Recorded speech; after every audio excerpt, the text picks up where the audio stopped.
Bago lahat, pabati kay Ma'am Kim De Los Reyes. Kimi De Los Reyes, happy birthday. Happy birthday. Ilang taong ka na, ma'am? Nasa kalendaryo ka pa ba? Uy, pakain ka ha. Happy birthday, Ma'am Kim De Los Reyes. Kimi De Los Reyes. Birthday niya daw ngayon Thursday eh. Anyway, patuloy tayo. No? May gusto lang ako linawin. So, nagpapahinga kasi ako ngayon. May sakit kasi ako eh. Inuubo ako. Kaya lang, napanood ko na naman tong sinabi ni Sir Norman Mangusin dito sa vlog niya. Gusto kong linawin to, no? Kasi ginagamit niya na naman ito para iiwas yung sarili niya sa mga issue eh. Ginagawa niya ito eh, panghugas ng kamay eh. So, panoorin natin to. Ng ebidensya na kung saan is eto Ano sabi mo? tayo ng ng ebidensya na kung saan is eto Malungkot po talaga, sir. ito Hindi lang tayo, kundi marami. Ang dami po. Mga naloko nitong Levi Wait, aka TV Boslek. Opo. Paano kayo naloko? Ano po yung motive? Sa ano po to, sir, nakilala lang namin sa Sukmid. Sa social media? Opo. Okay. Ano po yung kanyang estilo ng panluloko? Ano po siya, vlogger po siya, sir, eh. Kasi noon po, nung panahon ni Francis Leo Marcos, hindi po ba nung pandemic nagbibigay ng bigas? Tapos ang daming nagkagusto doon. Kaya yun ang kinuha niya po na yung kainaan namin. Okay. Kaya yun po. Paano pong ginawa niya? Nangingi ng pera sa inyo?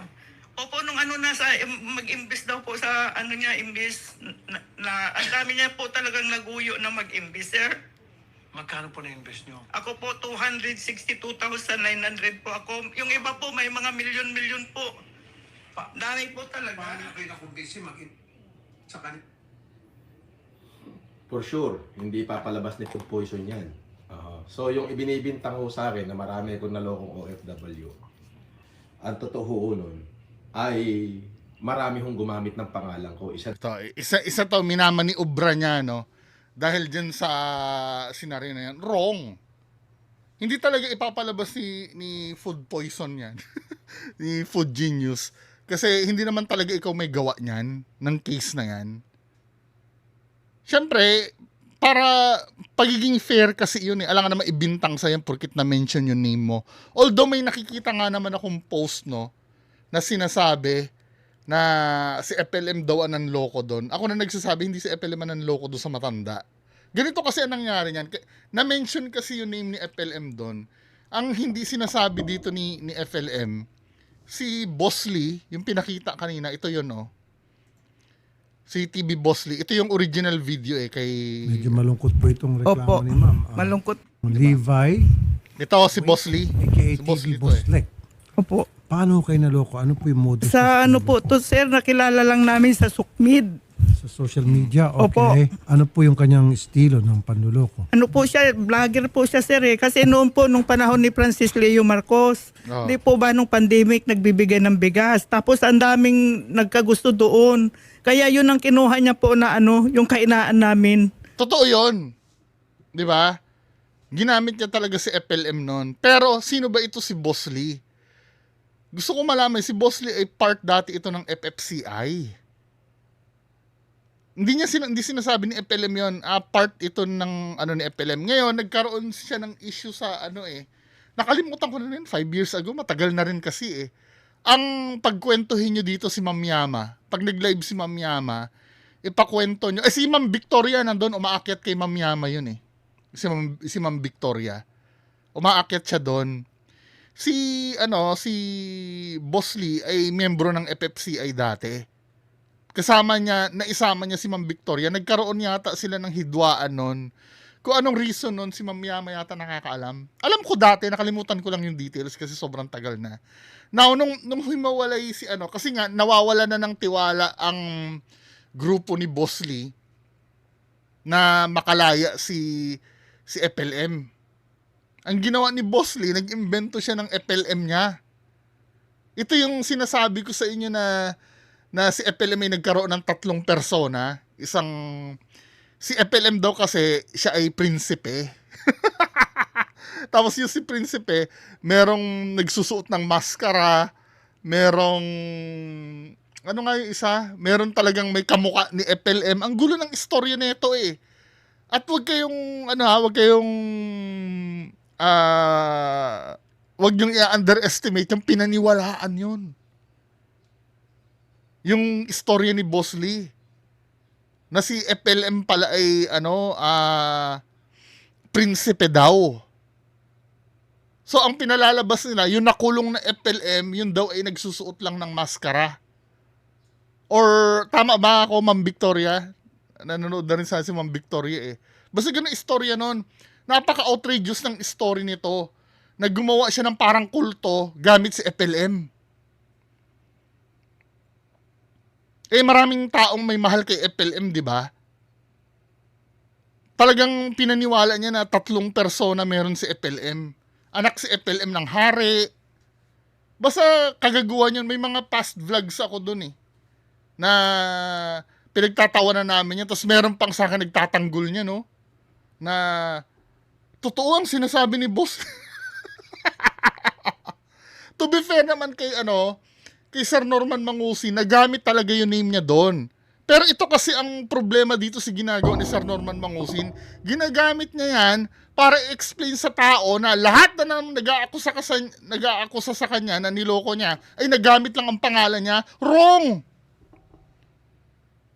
May mga tao talagang naniningil sa'yo na talagang personal mong inutangan.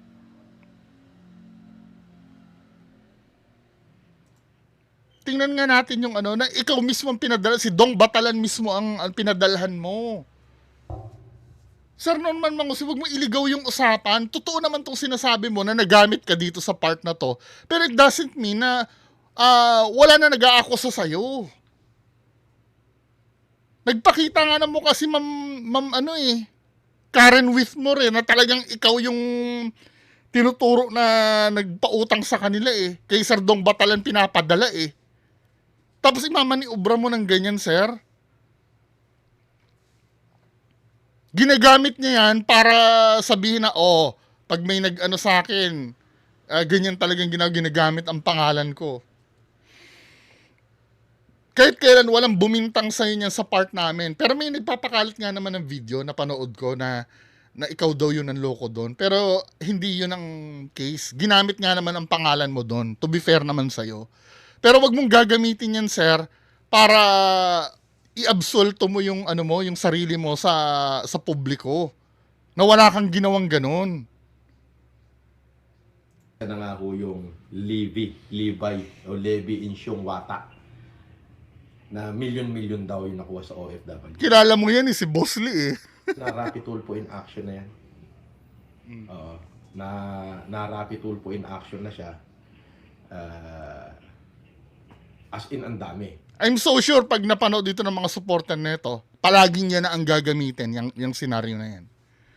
Hindi pala totoong nanloko si boss namin.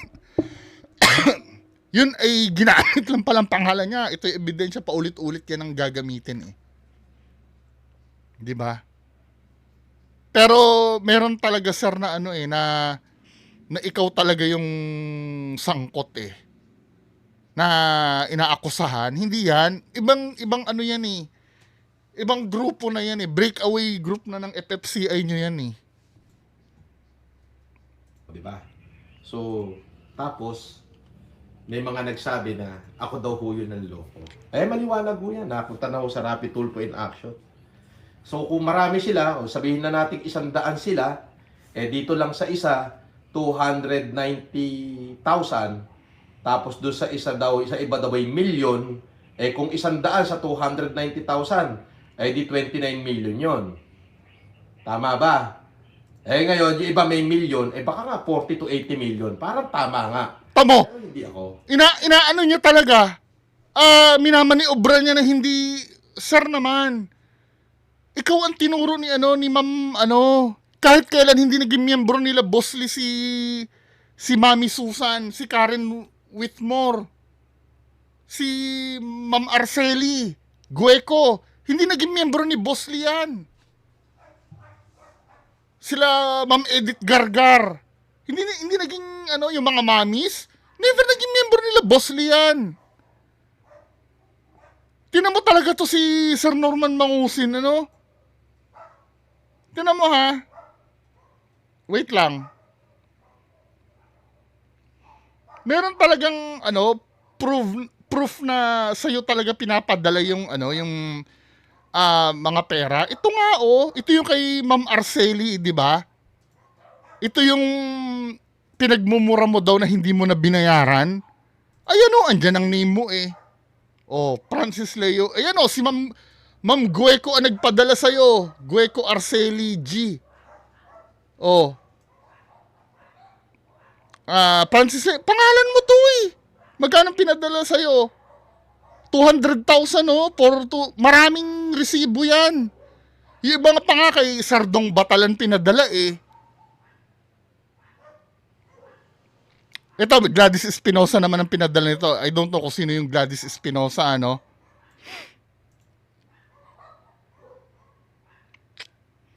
Espinosa Gladys. Ito, Idubigis Batalan. 48,000. Ang dami niyan.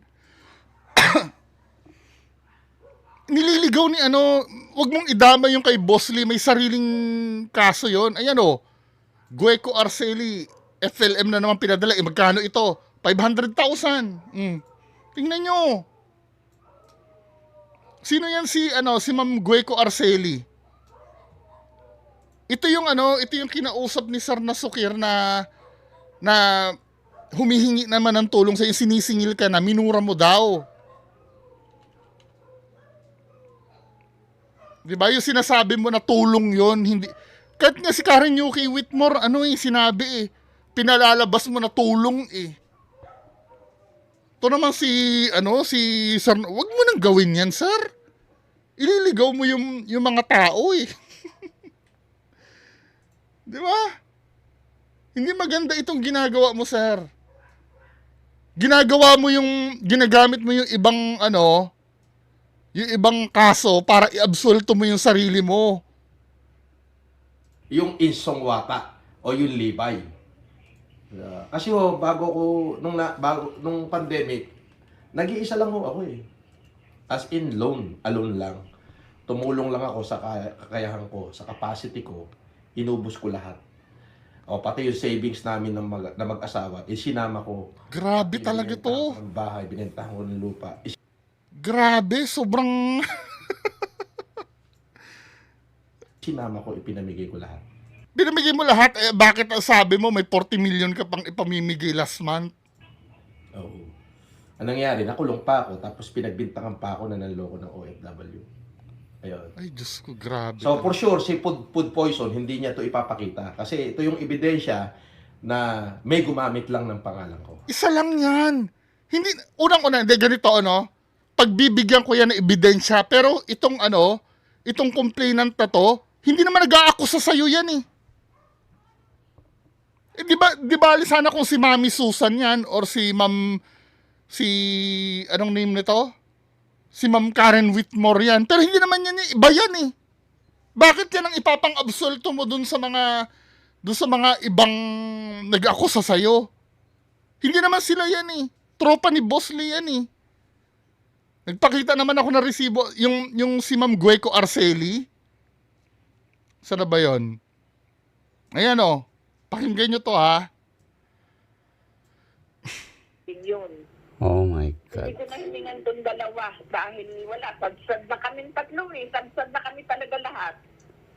Oh, Tapos, Diyos. eto ka mo, nung kami tinanong ko na, nung siya nakalabas na, Opo. tinanong ko kung kailan mo ibabalik. Ayun, minura na ako.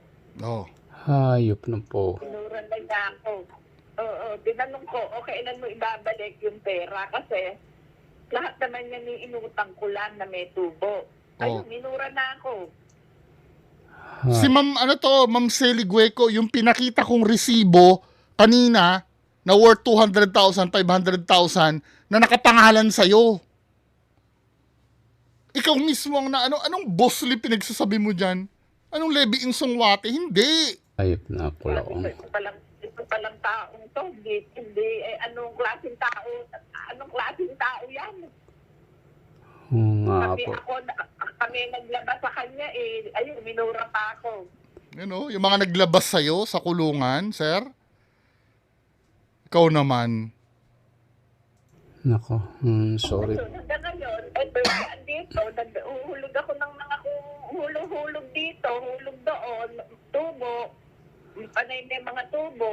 Oo, alam niyo naman po ang credit card dito eh. Talagang interest lang ang sinisingil nila eh. Yes, minsan nakakakuha ako sa credit card, pero kadalasan sa mga tao. Oh, Tao, hindi na ako pwede sa bangko eh. Dahil Oo. puno na rin yung bangko ko. Nako, kakaway. Parang doon na mapupunta yung pension nyo. Diyos ko. Wala, ano bang pension eh? Hindi pa naman ako pensionada. Ay, oo nga pa pala nagtatrabaho. Hindi pa ako pensionada. Mm, Hindi pa. Kumaka. Diba? Yan si Ma'am Selly. Yung pinakita ko sa inyo mga resibo, sinisingil niya na ngayon si Sir Norman Mangusin. Pinagmumura daw sila. Kasi ang sinasabi ni Sir Norman Mangusin, yun ay tulong daw nila, hindi daw yun utang. O, kita mo na, sir? Hindi naman, wala namang kinalaman yan kay, kay Boss Lee Ito yan, oh. Tapos sasabihin mo, nagamit lang ang pangalan mo. Hindi naman pwede mag-claim ng, lalo na kung 500,000 yan. Yan, oh. Tapos ilalagay yung pangalan mo dyan, nakiklaim ba ng iba yan? Sir naman. Huwag naman nating anuhin yung mga tao. The more na nagtutok ka, the more na, ano ba, sir?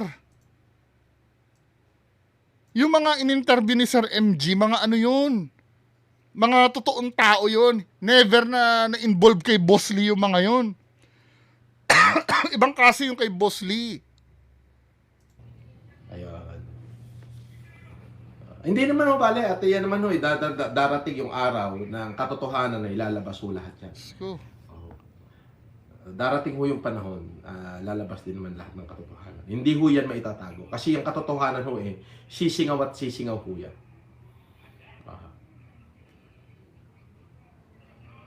At yung kanilang mga baho, sisingaw at sisingaw din. Yun lang.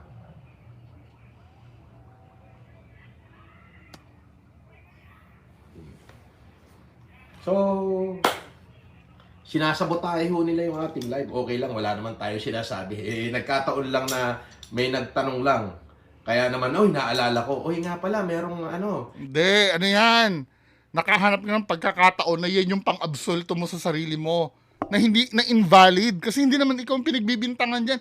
Kahit nga yung mismong complainant doon, hindi naman sinasabi na ikaw Nakilala lang si Boss Lee sa grupo mo. Hindi naman ikaw yung sinasabi na ng hut-hut sa kanila. Si Boss Lee. Ipalabas si Senator Rapi Tulfo dati na mga OFW, maraming OFW ang nabiktima at talagang milyon nga ang nakuha, which is hindi naman ho ako. Ayun na, pinakita ho ni Senator Rapi Tulfo. Kayo bahala kayo dyan, Anyway, ako, nag-explain lang naman ako dito. Baka sakali may magtanong. Pero nasa sa inyo pa rin yan. Kung nasa puso nyo, ipaniwalaan nyo si Sir Norman Mangusin, go ahead. Padala kayo ng pera. Magandang araw sa inyo lahat. Bye-bye.